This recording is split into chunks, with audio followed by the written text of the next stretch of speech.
The news of Robin Williams' death has put suicide and depression in the national spotlight. Reportedly, 1 in 10 Americans suffer from depression at one point or another. And suicide is a silent epidemic. There's an estimated suicide once every 13 minutes in this country, and the CDC is flagging self-harm as an increasing public health concern. Many mental health experts hope that Williams' death sparks conversations about these difficult topics. Joining me now to explore the issue, author, human behavior expert, and celebrity life coach Patrick Wanis. Patrick, let's talk about Robin Williams' death. His publicist says he was suffering from depression, and it's brought the conversation forward.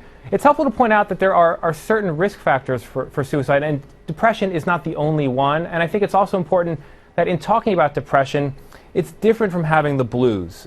Do you think that everyday folks out there know the distinction between clinical depression and chronic depression and just other mood disorders?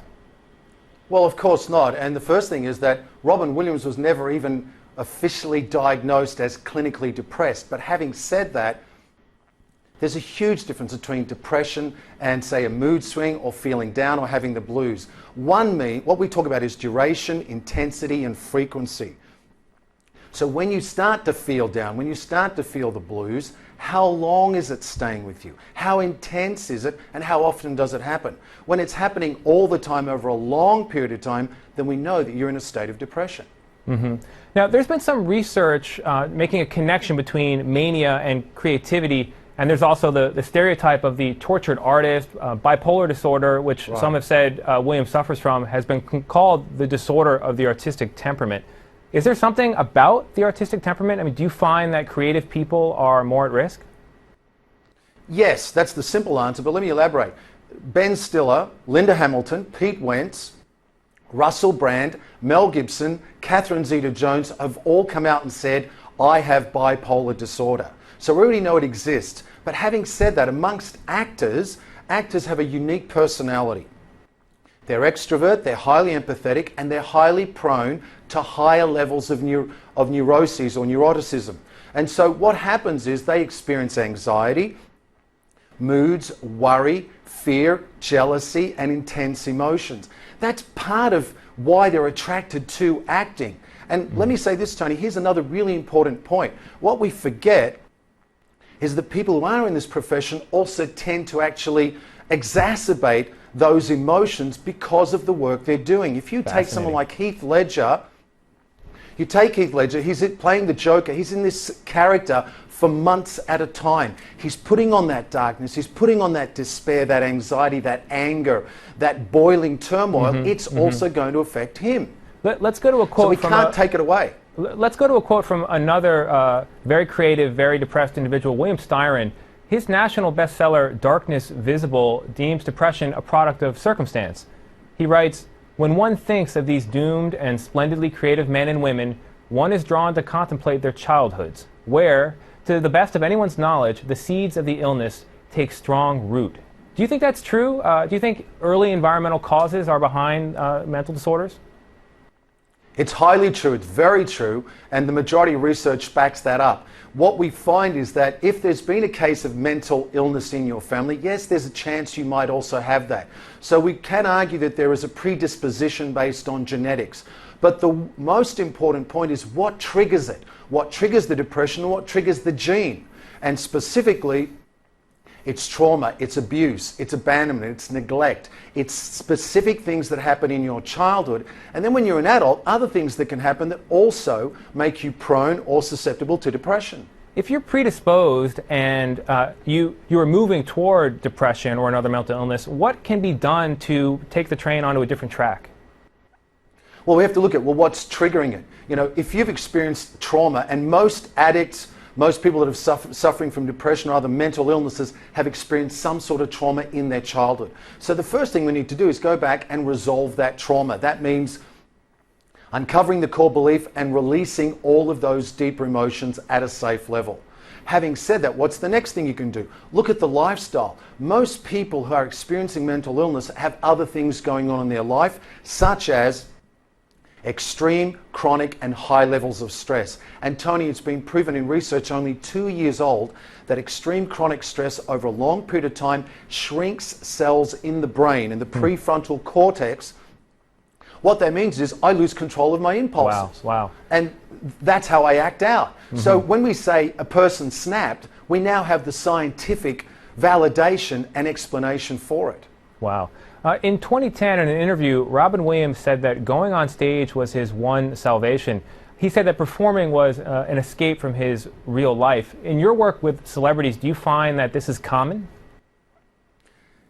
Unfortunately, yes. First, let's be honest with ourselves, Tony. Every one of us wears a mask at some time or another.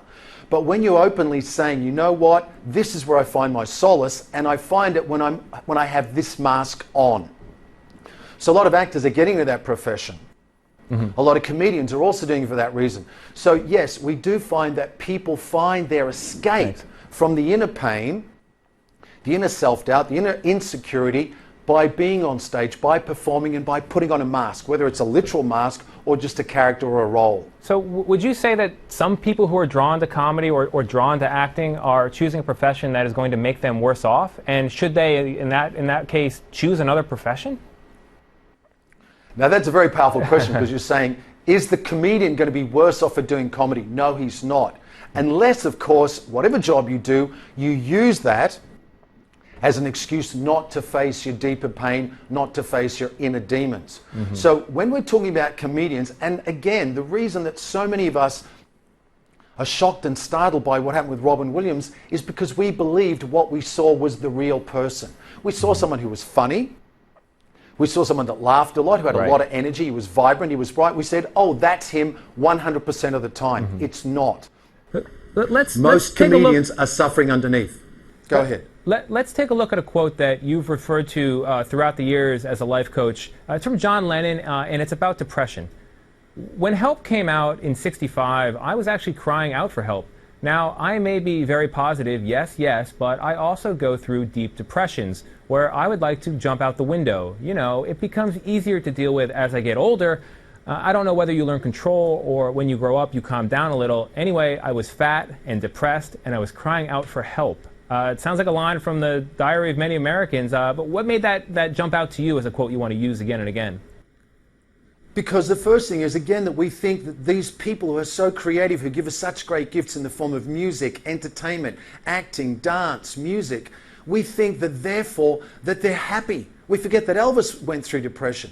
The majority of celebrities, the majority of people, every one of us will experience depression at some time in our life. But a lot of celebrities, a lot of creative people experience it for an extended period of time. He's not the only one. Wow.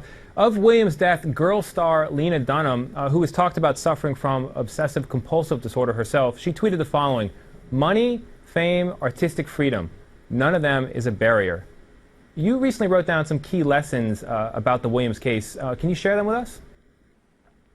Yes, Tony, what I wrote in my blog, I wrote 5 lessons from Robin Williams, and one of the keys is understanding that we teach what we need to learn. What does that mean? You take someone like Robin Williams, who's a comedian. What is he teaching? What is he sharing? He's sharing comedy. He's sharing laughter. What is it that he needs to learn? The very same thing, laughter. He's saying to you, laugh at the world. Don't take it so seriously. And yet that's the same thing that he needs to learn. That's not a judgment about him.